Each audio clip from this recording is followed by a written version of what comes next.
CM योगी ने विपक्ष पर किया करारा प्रहार। बोले दुष्प्रचार में माहिर है विपक्ष। बांग्लादेशी हिंदुओं के साथ अत्याचार क्यों? वक्फ के नाम पर लाखों एकड़ जमीन पर कब्जा। वक्फ कानून पर हिंसा भड़काई जा रही। मुर्शिदाबाद में लोगों को घरों से खींचकर मारा गया। बंगाल में हिंदुओं की निर्मम हत्या की गई। विपक्ष नहीं चाहता वंचित चैन से रहें। अव्यवस्था फैलाई जा रही। सपा कांग्रेस नायकों का अपमान करती है। टीएमसी कांग्रेस की मानसिकता दोषित। बीजेपी का अंबेडकर सम्मान अभियान। सीएम योगी ने किया बाबा साहेब को नमन। विपक्ष पर बोले, इन्होंने सिर्फ दलितों का शोषण किया। विपक्ष जनता को गुमराह कर रहा। दलितों गरीबों को हमेशा वंचित रखा गया। दलितों को सिर्फ वोट बैंक समझते थे। यूपी में सार्वजनिक छुट्टी करी गई घोषित। चेन्नई सुपर किंग्स टीम के खिलाड़ियों ने रामलला और हनुमानगढ़ी मंदिर में दर्शन किए। कप्तान ऋतुराज गायकवाड़ ने पत्नी व अन्य साथियों के साथ किया दर्शन पूजन। कड़ी सुरक्षा के बीच किया गया दर्शन पूजन। पाकिस्तान से हिंदू श्रद्धालुओं का जत्था पहुंचा हरिद्वार। शदाड़ी दरबार आश्रम में सिंध प्रांत से आए 270 हिंदू कलश यात्रा निकालकर गंगा आरती में हुए शामिल। पाकिस्तान से सैकड़ों श्रद्धालु धार्मिक भ्रमण पर आते हैं। हरिद्वार यात्रा का अंतिम पड़ाव होता है। बीजेपी सरकार पर सांसद अवधेश प्रसाद का हमला। बीजेपी देश में अमन चैन खत्म करना चाहती है। वो भाईचारा संविधान को खत्म करना चाहते हैं। अयोध्या के विकास में सरकार पूरी तरह फेल है। सपा सांसद अवधेश प्रसाद ने आंदोलन का ऐलान किया। 26 अप्रैल से तहसील मिल्कीपुर से आंदोलन शुरू होगा। अयोध्या का विकास, भूमि विवाद के मुद्दों को उठाएंगे। हमारा आंदोलन रुकने वाला नहीं है। जब तक जनता को न्याय नहीं, आंदोलन जारी रहेगा। प्रयागराज के करछना में दलित की नृशंस हत्या पर बसपा सुप्रीमो ने एक्स पर किया पोस्ट। कहा, यह घटना अति दुखद और चिंतनीय। प्रदेश में बेलगाम हो रहे ऐसे आपराधिक तत्व, सरकार सख्त कार्रवाई कर कानून के राज को कायम करे। बाबा साहेब के अनादर को सरकार गंभीरता से ले। हिंसा पैदा करने वालों पर सख्त कार्रवाई हो ताकि ऐसी घटनाओं की पुनरावृत्ति रुक सके। बैसाखी के कार्यक्रम में गुरु गोविंद सिंह पर बोले सीएम योगी। कहा, गुरु गोविंद सिंह शहीद पुत्रों के पिता थे। एक तरफ क्रूर औरंगजेब का शासन था, उस समय मंदिरों को तोड़ा जा रहा था। गुरु गोविंद सिंह के उपदेश हमारे लिए प्रेरणा। खालसा पंथ के 325 वर्ष पूरे हो रहे हैं। गुरु गोविंद सिंह ने देश भर से सिखों को बुलाया था। उस समय 1 लाख सिख इकट्ठा हुए थे। समाजवादी पार्टी अध्यक्ष अखिलेश यादव ने कहा, मुझे पूरा भरोसा है कि प्रशासन रामजीलाल सुमन के साथ किसी भी तरह का अपमानजनक व्यवहार नहीं कर पाएगा। अगर सरकार ने इसके लिए अभी भी खुली छूट दे रखी है तो इसके लिए सरकार जिम्मेदार है। मुर्शिदाबाद हिंसा पर उन्होंने कहा, ममता बनर्जी वहां कानून व्यवस्था बहाल करेंगी। केंद्र सरकार ने व्यवस्था खराब की है। जेडीयू नेता केसी त्यागी ने कहा, मुर्शिदाबाद की घटना ने सारे देश को अचंभित और दुखी किया है।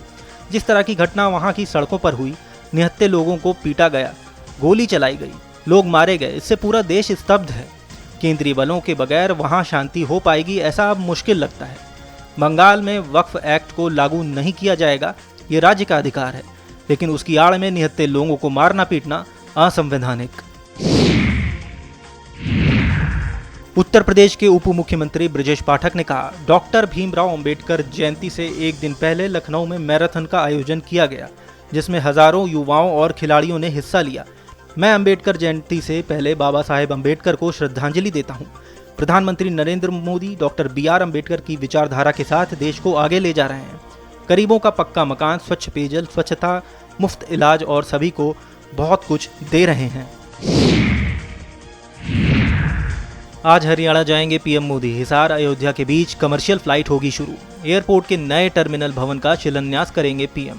यमुनानगर में भी कई प्रोजेक्ट से जुड़ा कार्यक्रम होगा। मुख्यमंत्री योगी आदित्यनाथ का बयान। वक्फ के नाम पर भड़काई जा रही हिंसा। मुर्शिदाबाद में 3 हिंदुओं के घर से खींचकर हत्या कर दी गई। महापुरुषों का अपमान उसी श्रृंखला का हिस्सा है। बांग्लादेश में दलित हिंदुओं पर अत्याचार हो रहा। हर हिंदुओं की रक्षा के लिए भाजपा प्रतिबद्ध है। सपा कांग्रेस के लोग दलितों की जमीन कब्जा कर रहे। दामाद संग सास के फरार होने का अनोखा मामला। फरार महिला के पति जितेंद्र ने किया खुलासा। दामाद से बात करने से रोकने पर मां करती थी झगड़ा। बात से रोकने पर बेटी से ही झगड़ती थी फरार मां। दोनों में बातचीत का बेटी ने कई बार किया था विरोध। दोनों में फोन पर बात को लेकर मां बेटी में हुई थी लड़ाई। उपराष्ट्रपति जगदीप धनखड़ ने कहा, जब भारत विकास में इतना आगे बढ़ रहा है, महाशक्ति बनकर उभर रहा है, दुनिया की नज़र भारत पर है, तो स्वाभाविक है कि सांस्कृतिक कार्यक्रम के प्रति हमारे लगाव बढ़ना चाहिए। 10 साल के अंदर जो प्रगति हुई है, उसकी वजह से जो भारी बदलाव आया है, ये उसी का नतीजा है। मध्य प्रदेश के मुख्यमंत्री मोहन यादव ने कहा, हम भाग्यशाली और सौभाग्यशाली हैं। यहाँ के वीरों महापुरुषों ने अपने इस काल को हमेशा भारत की आन बान शान को लाकर दुनिया के सामने उस तथ्य को स्थापित किया, जिसके कारण इस बात को कहा गया कि इस संस्कृति का कभी अंत नहीं हो सकता। ये सदैव गंगा की धारा की तरह, ऐसे उज्जवल धवल नीरा की तरह बहती रहेगी। भाजपा सांसद सुधांशु त्रिवेदी ने मुर्शिदाबाद हिंसा पर कहा, वक्फ बिल में सभी संवैधानिक प्रक्रियाओं को व्यवस्थित तरीके से पूरा करने के बाद पहले ये बिल संसद में आया और फिर जेपीसी के पास गया। जेपीसी ने इस पर बहुत विस्तार से चर्चा की, फिर दोनों सदनों ने इसे पारित किया और राष्ट्रपति के हस्ताक्षर के बाद ये कानून बना। लेकिन फिर भी कुछ लोग इसमें राजनीति करने की कोशिश कर रहे हैं। कांग्रेस सांसद इमरान मसूद ने मुर्शिदाबाद हिंसा पर कहा, हम हिंसा के पूरी तरह खिलाफ हैं। ये लड़ाई देश के मुसलमानों की नहीं है, ये देश के संविधान की लड़ाई है। जिस तरह से वक्फ कानून लाकर संविधान को रौंदा गया, उन्होंने आंशिक रूप से संविधान को रौंदा है। मैं सभी से अपील करूंगा कि विरोध करें, लेकिन ऐसा कुछ न करें जो संविधान के खिलाफ हो। केंद्रीय मंत्री राजीव लल्लन सिंह ने कहा, नीतीश कुमार ने बिहार में जब से शासन संभाला है, तभी से उन्होंने बाबा साहेब भीमराव अम्बेडकर के सपने को साकार करने का काम किया है। आज भी बाबा साहेब भीमराव अम्बेडकर को मानने वाले लोगों के मन में नीतीश कुमार जी के प्रति श्रद्धा है। आरजेडी नेता तेजस्वी यादव का बयान, अगर 3 करोड़ लीटर से अधिक शराब बिहार में आने के बाद भी पुलिस दोषी नहीं है, तो फिर बिहार में तस्करी कौन कर रहा है? क्या इसका मतलब ये नहीं कि पुलिस भी इसमें लिप्त है? विपक्ष सरकार को आईना दिखाने और उनकी कमियां गिनाने के लिए होती है। इस बार भी बजट सत्र में मैंने जितनी बार भाषण दिया, बिहार के मुख्यमंत्री सामने नहीं आए। केंद्रीय मंत्री चिराग पासवान ने आरजेडी नेता तेजस्वी यादव के बयान पर कहा, 90 के दशक से लेकर 2005 तक जिस तरह उनके परिवार के सदस्य बिहार में मुख्यमंत्री के पद पर रहे, उसी कारण बिहारियों को बिहार छोड़कर जाना पड़ा था। इसका कारण केवल जंगल राज और आरजेडी का शासनकाल था, जिस कारण बिहार से पलायन शुरू हुआ था। इन्होंने अपने समय में अपराध और अपराधियों को इतना बड़ा कर दिया था कि उन्हें नियंत्रित करने में हमें आज भी मेहनत करनी पड़ती है। मिर्जापुर में केंद्रीय पैथोलॉजी का उद्घाटन करने पहुंची अनुप्रिया पटेल। उद्घाटन में अनुप्रिया अपने ही कार्यकर्ताओं पर भड़की। कार्यकर्ताओं के बातचीत करने पर आया गुस्सा। बोली, आपकी सुविधाओं के लिए ही उद्घाटन करने आई हूं। 40 से ज्यादा रोगों की जांच में सहायक होगा नया लैब। मंडलीय अस्पताल कैंपस में अमृत फार्मेसी का भूमि पूजन भी किया। वक्फ संशोधन विधेयक पर उप मुख्यमंत्री केशव प्रसाद मौर्य का बयान। बोले, मैं वक्फ संशोधन विधेयक का स्वागत करता हूं। जिन लोगों ने भी इसे पास किया उनका अभिनंदन करता हूं। ये एक ऐतिहासिक बिल है, इसके दूरगामी परिणाम होंगे। गरीब मुसलमानों को बहुत फायदा होगा, माफिया मुसलमानों को नुकसान होगा।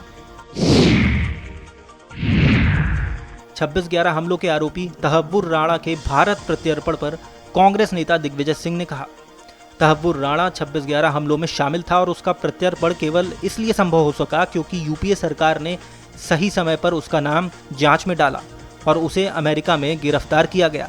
14 साल की सजा पूरी करने के बाद उसे भारत प्रत्यर्पित किया गया। इसमें कोई श्रेय मोदी जी को नहीं जाता है।